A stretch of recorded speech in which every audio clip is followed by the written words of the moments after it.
বিসমিল্লাহির রহমানির রহিম। উপস্থিত সকলকে সালাম, আদাব, মজিবুর শুভেচ্ছা জানিয়ে আমি আমার বক্তব্য শুরু করছি। বাংলাদেশ আওয়ামী লীগ কম্বোডিয়া কর্তৃক আয়োজিত অবৈধ অসাংগঠনিক ও রাষ্ট্র ক্ষমতা জবরদখলকারীদের পদত্যাগ, মিথ্যা ও বানোয়ার মামলা প্রত্যাহার ও অবিলম্বে সকল গ্রেফতারকৃতদের মুক্তির দাবিতে আজকে জনসমাবেশ। প্রধান অতিথি হিসেবে গুরুত্বপূর্ণ বক্তব্য রাখবেন বাংলাদেশের সকল রাষ্ট্রনায়ক, বিশ্বশান্তির বলিষ্ঠ কণ্ঠস্বর, মানবতার প্রতি, গণতন্ত্রের মানসকন্যা, উন্নয়নের সমৃদ্ধির রূপকার বাংলাদেশের মাননীয় প্রধানমন্ত্রী জননেত্রী শেখ হাসিনা। আপা, এখন যদি আপনি বলেন তাহলে আপনি শুনতে শুনুন।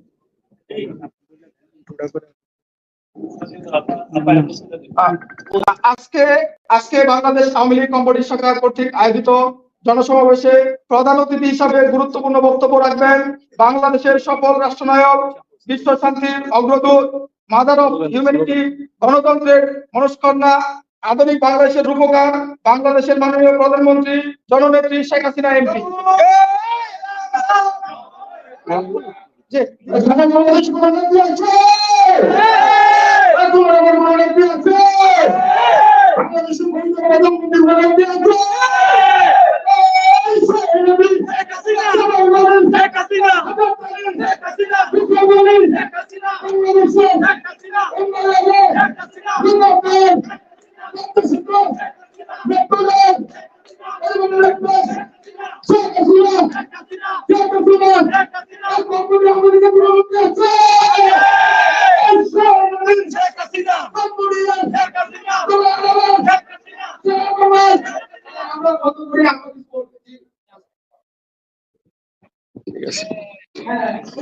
জি আপা।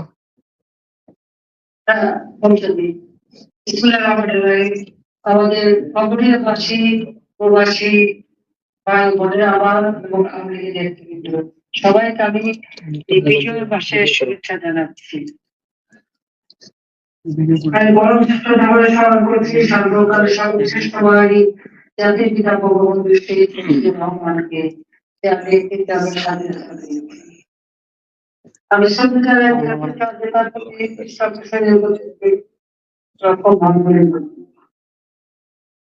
মহান মুক্তিযুদ্ধে যারা অংশগ্রহণ করে আমাদের স্বাধীনতা এনে দিয়েছে সেই মুক্তিযোদ্ধাদের প্রতি আমার শ্রদ্ধা সালাম জানাচ্ছি।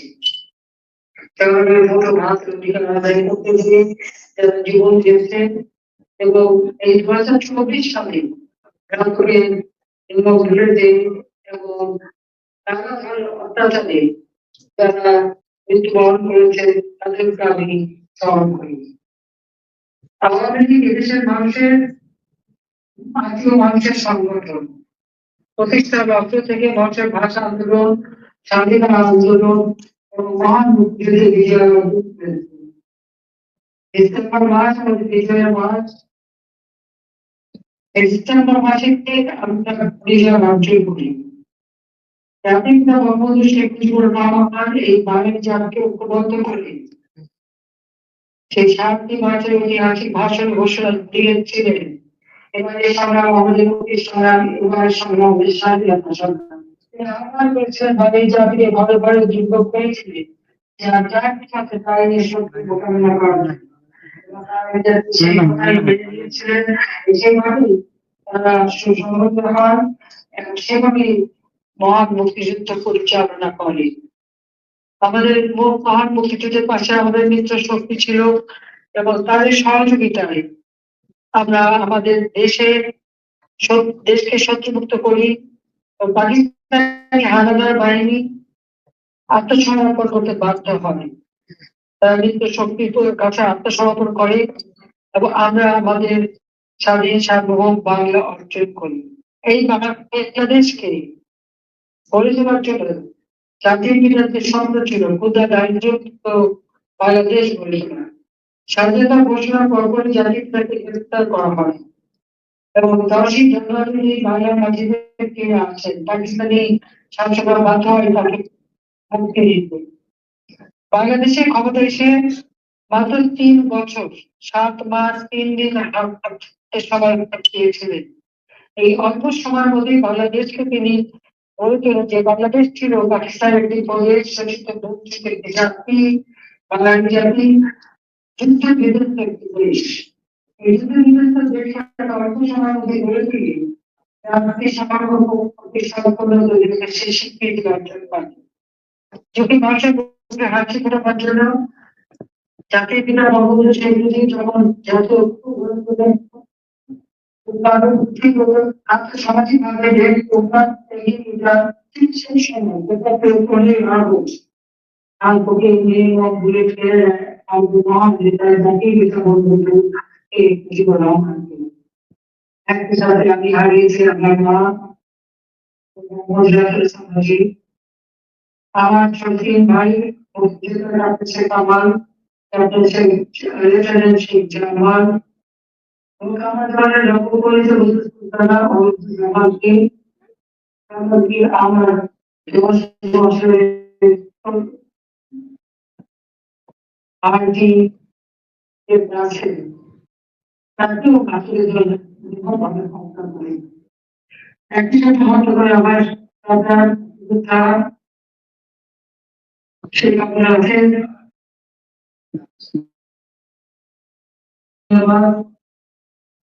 এর মধ্যে যে সংগঠন ছিলেন 4 বছর দিন 10 বছরের ছেলে আমি এবং 4 বছর মাতৃ সুকান্ত তাদেরকে নির্মমভাবে ভক্ত করে।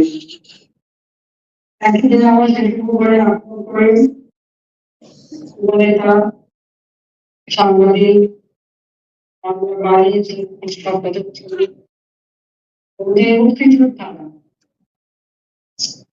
শেখ ফজলুল মনি এবং তার সাথে স্ত্রী আগে নির্মমভাবে ভক্ত করে। আমার নির্দেশ অনুযায়ী ইসলাম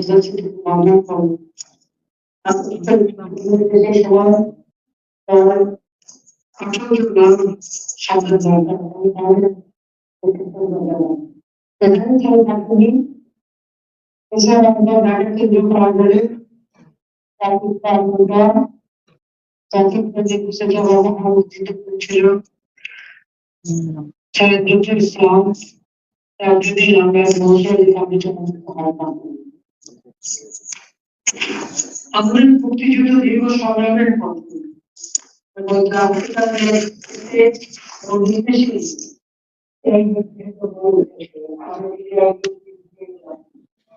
সর্বপ্রথম দেশ হিসেবে যখন বাংলাদেশ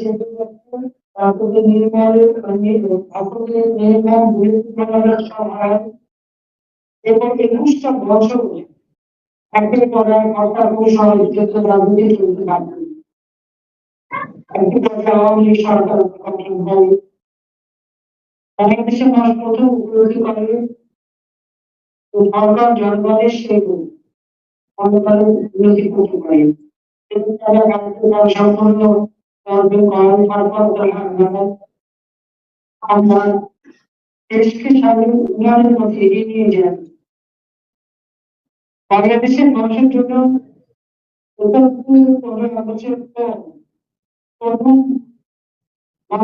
সরকারিভাবে সব ধরনের সহযোগিতার মধ্যে দেশের অগ্রযাত্রা শুরু হয়। কিন্তু সালে 2001 সালে আন্দোলন করা হয়। থেকে গ্যাস বিক্রি করে একটা প্রস্তাবে অধিকার পেয়েছিল, আমি সেটা নিয়ে তার ফলাফল 2001 সালে ক্ষমতা আসতে চাইলে এটা অত্যন্ত ভালো নয়। এরপর দেশে যে অরাজকতা শুরু হয়, বাংলাদেশ পাঁচবার দুর্নীতিগ্রস্ত দেশ হিসেবে তার দেশে সবথেকে অমর্যাদাকর অবস্থান করে। তার সাথে বাংলাদেশ সৃষ্টি জঙ্গি হত্যা ষড়যন্ত্র আওয়ামী লীগ 21,000 নেতা কর্মী অত্যাচার নির্যাতন এবং হত্যা করা হয়। না হয় 21শে আগস্ট গেলেন হামলা করে আমরা চেষ্টা চালাই। একই সাথে আমাদের মুখ্যমন্ত্রী বেসার হত্যা করেন। খুলনা মঞ্জুরুল ইমাম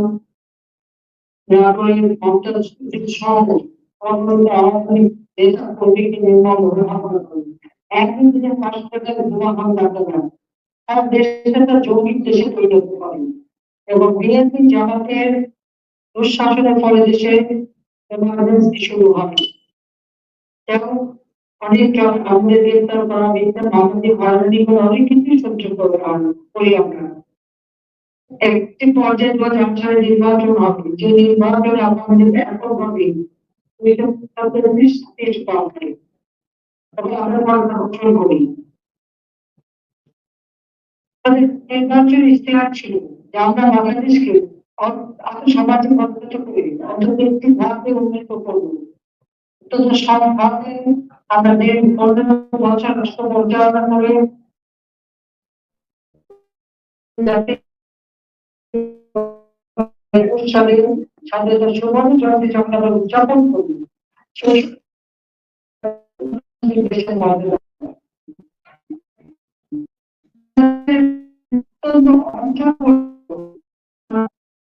সুষম উন্নয়নের ধারা অব্যাহত রাখি। আমার গ্রাম আমার শহর, আমার বাড়ি আমার খাবার, এভাবে প্রত্যেকটা পরিবারের যেমন আর্থসামাজিক উন্নয়ন এবং সারা বাংলাদেশের গ্রামগুলিতে পর্যন্ত আমরা উন্নত করে যাতে গ্রামের মানুষ নাগরিক সুবিধা ভোগ করতে পারে। আমরা আমাদের সাক্ষরতার হার 45% থেকে 78% আমভাবে উন্নীত করি। মাত্রা কিছু আকারে মাত্র 343 মার্চের ডলার ছিল বিএনপি আমলে, সেখান থেকে আমরা 2824 মার্কিন ডলারে উন্নীত করি, কিন্তু কোভিড-19 এবং বিশ্বব্যাপী অর্থনৈতিক মন্দার কারণে সেটা কিছুটা কমে যায়। কারণ 2793 মার্কিন ডলারে আমরা উন্নীত করতে সক্ষম হই। কারণ তাদের থেকে বেশি আমরা ধারাবাহিকভাবে 6 ভাগ অর্জন করতে সক্ষম হই। বার্ষিক মৃত্যু হার হ্রাস করি, শিশু মৃত্যু হার হ্রাস করি। সামাজিক ক্লিনিকের মাধ্যমে সারা গ্রাম বাংলা পর্যন্ত সাধারণ মানুষের চিকিৎসা সেবা পৌঁছে দিই। 30 প্রকার ওষুধ বিনামূল্যে আমরা বিতরণ করি। পাশাপাশি বাংলাদেশ গড়ে তোলা এবং সংখ্যা গড়ে তুলি, দেশের মানুষ তাদের আরো উন্নত হয়, শিক্ষা এবং সমস্ত কিছু আমরা ব্যবসা বাণিজ্য ব্যাপকভাবে বেসরকারি খাতকে সব থেকে গুরুত্ব দিই। আমাদের ব্যাংক, বিমান, টেলিভিশন, রেডিও থেকে শুরু করে সবকিছু বেসরকারি খাতে উন্মুক্ত করে দিয়ে ব্যাপকভাবে কর্মসংস্থান সৃষ্টি করি। কর্মসংস্থান ব্যাংক সৃষ্টি করে সেখানে বিনা জামানতে 2 লক্ষ টাকা পর্যন্ত একজন যুবক তাকে ব্যবস্থা করি। প্রোগ্রাম 100 কোটি টাকা ফান্ড যুব সমাজকে আমরা ট্রেনিং দিয়ে সহযোগিতা করি। এক ব্যক্তি কোম্পানি করতে পারে সে আইন আমরা করে দিই। অর্থাৎ যুব সমাজকে ট্রেনিং পাওয়া, কম্পিউটার ট্রেনিং এবং কম্পিউটার ট্রেনিং ও ইনকিউবেশন সেন্টার আমরা তৈরি করি। আমরা হাইটেক পার্ক নির্মাণ করি। প্রযুক্তি জ্ঞান সম্পন্ন একটি জাতি হিসেবে গড়ে ওঠার জন্য আমরা স্কুলে কম্পিউটার ল্যাব তৈরি করি। আমরা উৎক্ষেপণ করি। সমগ্র বাংলাদেশের প্রতিটি ঘরে ঘরে বিদ্যুৎ পৌঁছে দিই এবং ওয়াটার কানেকশন দিয়ে মানুষকে আমরা আধুনিক প্রযুক্তিতে ব্যবহারে সুশিক্ষিত করি। লার্নিং অ্যান্ড আর্নিং প্রোগ্রামের মাধ্যমে শরীর আস্থা আমরা তৈরি করি। ঘরে বসে যেন দেশের বিদেশে অর্থনৈতিক সেই ব্যবস্থা আমরা করি। মানুষের খাদ্যের অভাব ছিল না, খাদ্য নিরাপত্তা নিশ্চিত করি, পুষ্টি অভাব দূর করবার বিভিন্ন পছন্দ আমরা বর্তমানে করছি। মানুষ যেমন শান্তি নিরাপত্তা অমানিসার অসন্ততা চলে আসে। 2024 সালের নির্বাচন বন্ধ করার জন্য অনেক চক্রান্ত করে বন্ধ করতে পারেনি। এরপরে আসে এক চক্রান্ত, এখানে কোথাও ইস্যু কিছু ছিলই না, সেই ইস্যুর নাম ধরে কবি একটা চক্রান্ত আন্দোলন শুরু করে। ছাত্ররা যখন আন্দোলন করে তাদেরকে আন্দোলন করার সুযোগ আমরা করে দিয়েছিলাম। তাদের সকল দাবি মেনে নেওয়া হয়। সকল দাবি মেনে নেওয়ার পরে তাদের দাবি হলে এক দফা। তবে এটা যে একটা বিরাট চক্রান্ত সেটা আপনার দেখে এই ক্লিনটনের ফাউন্ডেশনের একটি সভায় অবৈধভাবে অসাংবিধানিক ভাবে ক্ষমতা গ্রহণকারী ইউনুস এখানে সে স্পষ্ট বলে দিচ্ছে যে তাদের আন্দোলনে কোনো ছাত্র বা যাওয়ার কথা ছিল না, এটা মেটিকুলাসলি ডিজাইন করা একটা আন্দোলন। অর্থাৎ এটা যেটা বিরাট চক্রান্ত দেশের বিরুদ্ধে, দেশের উন্নয়নের বিরুদ্ধে, মানুষের জীবন মান উন্নত করবার বিরুদ্ধে, সেটাই প্রমাণিত সত্য। অত্যন্ত পরিকল্পিত ভাবে এই আন্দোলন এবং প্রত্যেকটা প্রতিষ্ঠানে আগুন দেওয়া, সেগুলো করে এক্সপ্রেসওয়ে, আমি ফ্লাইওভার, ভবন, এমনকি যত প্রকারের ভবনের ভবন, সড়ক ভবন এমন কিছু নেই যে অগ্নিশামক পারে এবং আগুনে পড়ে। আমাদের দ্বিতীয় ধাপ এসে ভবন আর উন্নয়ন সংসদ ভবন, সেটা সেখানে চলাচল করে সেটা জানা হবে। রাজনৈতিক কর্মকাণ্ড লুটপাট, যেহেতু আগুনের পানি যে সমস্ত জরুরি কাগজপত্র নষ্ট করার চেষ্টা করবেন, তারপরে সেটা চলবে বাড়ি বিভিন্ন রকম লুটপাট আগুন দেওয়া হয়। সব থেকে বড় কথা করা, সেটা সরকারি প্রতিষ্ঠান, সরকারি একটা সম্পদ, সেটা আক্রমণ এবং লুটপাট করে। তখন তাদের দাবি হচ্ছে এক দফা একটা পর্যায়ে আসলে আসলে তাদের উদ্দেশ্য ছিল তাদেরকে হত্যা করা, হয়তো আমাদের ইচ্ছা যেভাবে একত্রিশে ফেব্রুয়ারি আগ্রার থেকে আমাদের আল্লাহ রক্ষা করছেন, একইভাবে আমি রাজ্যে বেঁচে যাই। বাংলাদেশের শুরু হয় শিক্ষকদের অপমান করা, লাঞ্ছিত করা, ছাত্রদের আর শিক্ষকদের গলায় যুদ্ধ করায়, এখানে সংখ্যালঘু সম্প্রদায়ের উপর অমানবিক অত্যাচার, তাদের বাজার, দরজা শহীদ, মন্দির, লামা ভাষায় হামলা, হিন্দুদের ভেঙে যাওয়া, তাদের বাড়ি হামলা করা, তাদের উপর নানা ধরনের নির্যাতন, এমনকি নেতৃত্ব পর্যন্ত অত্যাচার, খ্রিস্টানদের গির্জা গির্জাঘর ভাঙে, এমনকি বুদ্ধিস্টদের পর্যন্ত বাঙালির সংখ্যালঘুদের চরম অত্যাচার লাভ করে। একটি স্বাধীন দেশে বাংলাদেশ অসাম্প্রদায়িক চেতনা দেশ, এইভাবে সরকারের অত্যাচার এটা কখনোই মেনে নেওয়া যায় না। এমনকি তাদের যে বাহিনী সমন্বয় সন্ত্রাসী বাহিনী আইন বিশেষ করে প্রধান বিচারপতিকে অপমান করা, বিচারপতির পদত্যাগ করানো, election commission, public service commission, মানবাধিকার কমিশন, প্রতিটি জায়গায় তারা হামলা করে এবং যারা কর্মরত তাদের পদ থেকে বাদ করে প্রতিটি এখন দলীয় কারণে চরম বজায় গেছে। তাদের উপর মাত্র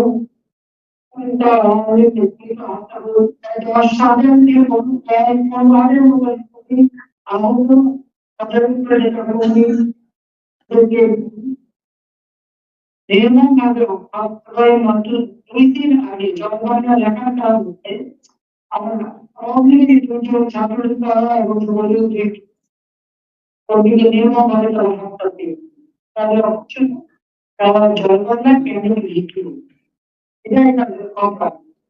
এই জনগণনা স্লোগান দিয়ে লাখো শহীদ ভূমিতে রক্ত দিয়ে দেশ স্বাধীন হয়েছে, আজকে সেখানে প্রাধান্য স্বাধীনতার সমস্ত স্মৃতি বা মুছে ফেলতে চাবেন।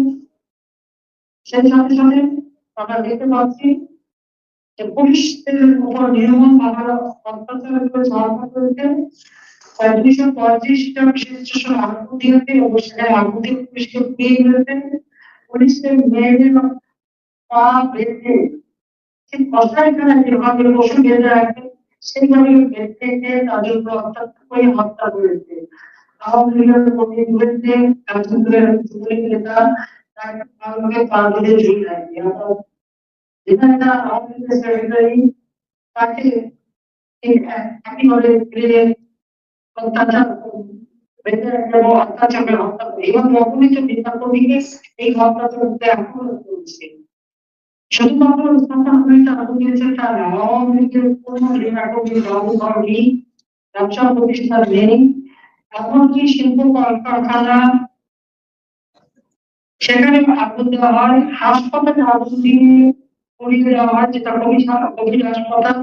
এইভাবে সারা দেশব্যাপী একটা ধ্বংসের যজ্ঞ তারা চালিয়ে যাচ্ছে। আর এখন তাদের আসছে সংবিধান হামলা, তার একটি সংস্কার করতে। যে সংবিধান লাখো শত রক্তের বিনিময়ে জাতির পিতা আমাদেরকে উপহার দিয়েছিলেন, সেই সংবিধানের মেধাভাবে অগণতান্ত্রিক পন্থা আবার নিয়ে আসার অপচেষ্টা চালাচ্ছে। যেহেতু অবৈধভাবে ক্ষমতা দখল হয়েছে, এই আপনারা জানেন কিন্তু লেবার কোর্টে সাজাদার আসামি গ্রামীণ ফোনের টাকা, কমিউনিকেশনের টাকা সব শেষে পাচার করে তার দিকে দুর্নীতির মামলা হয়েছে। সে ক্ষমতা এসেনি, সেই মামলাগুলিকে প্রত্যাহার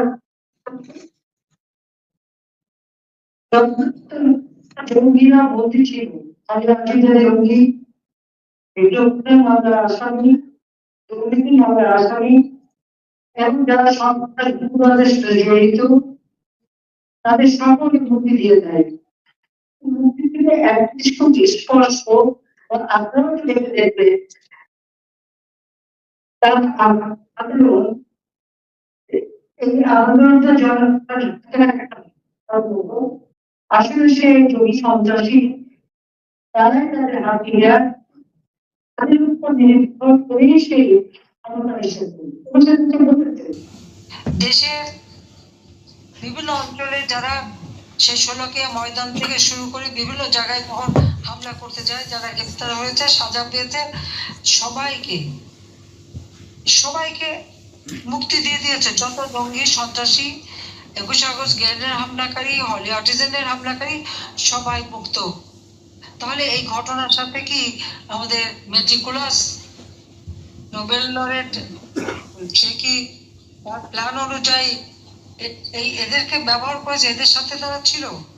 21 আগস্ট গ্রেনেড হামলার সাথেও সে জড়িত ছিল। আমাদের অপরাধটা কি?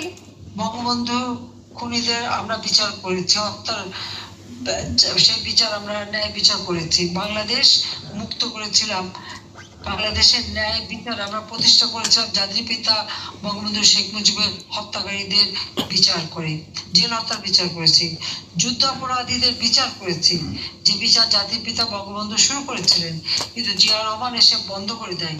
বন্ধ করে দিয়ে এদেরকে আবার মন্ত্রী বানায়, উপদেষ্টা বানায়, ক্ষমতায় বসায়, বঙ্গবন্ধুর খুনিদেরকে বিভিন্ন দূতাবাসে চাকরি দিয়ে পুরস্কৃত করে। আমরা তাদের বিচার করেছি এবং দেশে ন্যায় বিচার আমরা প্রতিষ্ঠা করেছিলাম। আমাদের অপরাধটা কি? বাংলাদেশের মানুষের পেটে খাবার জোগাড় দিয়েছি, খাদ্য নিরাপত্তা নিশ্চিত করেছি, বাংলাদেশের মানুষের মাথা পিছু আয় আমরা বৃদ্ধি করেছি, যেখানে আমরা প্রায় 2824 মার্কিন ডলার মাথা পিছু আয় বৃদ্ধি করেছিলাম। কোভিডের কারণে বিশ্বব্যাপী অর্থনৈতিক মন্দায় সেটা কিছুটা কমে যায়, কিন্তু আমরা তো বৃদ্ধি করেছিলাম। বাংলাদেশের বেকার সমস্যা মাত্র 3% নেমে এসেছিল। আমরা তাদের কম্পিউটার আইন আছে, যে কোনো কোম্পানি তাদের প্রফিটের 5% লেবারদের ওয়েলফেয়ার ফান্ডে টাকা দিতে হবে, কিন্তু কোনদিন একটা পয়সা দেয় নাই। যখন লেবাররা দাবি করলো, কি হলো? তাদেরকে চাকরিচ্যুত। এই অবস্থায় আজকে সেই লেবার কোর্টের মামলায় তার কিন্তু সাজা হয়েছে, কিন্তু লেবার কোর্টের মামলায় সাজাপ্রাপ্ত আসামি, সে জামিনের ছিল। তার দুর্নীতি, গ্রামীণ ব্যাংকে যে দুর্নীতি করেছে, ওদের অডিট করেনি, অডিট করার পর আজকে সব বেরিয়েছে। সেই দুর্নীতির মামলা 6টা মামলা তার বিরুদ্ধে, ট্যাক্স ফাঁকি দেওয়ার মামলা, যে ট্যাক্স ফাঁকি মামলা, একটা ট্যাক্সে প্রায় 1200 কোটি টাকা তার কাছে ট্যাক্স পাওনা। তার তো প্রায় 54টা কোম্পানির ব্যবসা। সেইখান থেকে ছয় আগস্ট ওই মামলা রায় হওয়ার কথা, এই জন্য 5 তারিখে সে ক্ষমতাচ্যুত করবার জন্য আমাকে হত্যা করার জন্য চক্রান্ত করলো। কাজেই এই সুদখোর দুর্নীতিবাজ এর হাত থেকে দেশকে রক্ষা করতে হবে, দেশের মানুষকে রক্ষা করতে হবে। আগামীকাল আমাদের বিজয় দিবস। এই বিজয় দিবসে প্রত্যেকে এক হয়ে কাজ করতে হবে এবং দেশের ভিতরে যারা আছে দুর্বিষহ জীবনযাপন করছে, প্রবাসীরা যা পারবেন তাদেরকে একটু সাহায্য করতে হবে, তাদের পাশে দাঁড়াতে হবে এবং জনমত সৃষ্টি করতে হবে। আর এই সুদখোরের বিরুদ্ধে ঘুষখোর দুর্নীতিবাজ যে ট্যাক্স ফাঁকি দেয়, নিজের ট্যাক্স ফাঁকি দেয়, আবার জনগণকে ট্যাক্স দিতে বলে, মানে ভাওতাবাজির একটা সীমা থাকে। কাজে ভাওতাবাজির হাত থেকে দেশকে রক্ষা করবার জন্য সকলকে ঐক্যবদ্ধ থাকতে হবে, আমি সেটাই বলবো। ধৈর্য ধরে আমার বক্তৃতা দেওয়া শোনার জন্য অনেক অনেক ধন্যবাদ জানাচ্ছি। আর সবাইকে আমার শুভেচ্ছা। ইনশাআল্লাহ বাংলাদেশ আবার মুক্ত হবে, দেশের মানুষের গণতান্ত্রিক অধিকার ফিরে পাবে, অর্থনৈতিক মুক্তি আসবে, উন্নয়নশীল দেশ হিসেবে আমাদের যা অগ্রগতি অব্যাহত থাকবে এবং আমরা 2041 সালের মধ্যে স্মার্ট বাংলাদেশ গড়ে তুলে জাতির পিতার স্বপ্ন পূরণ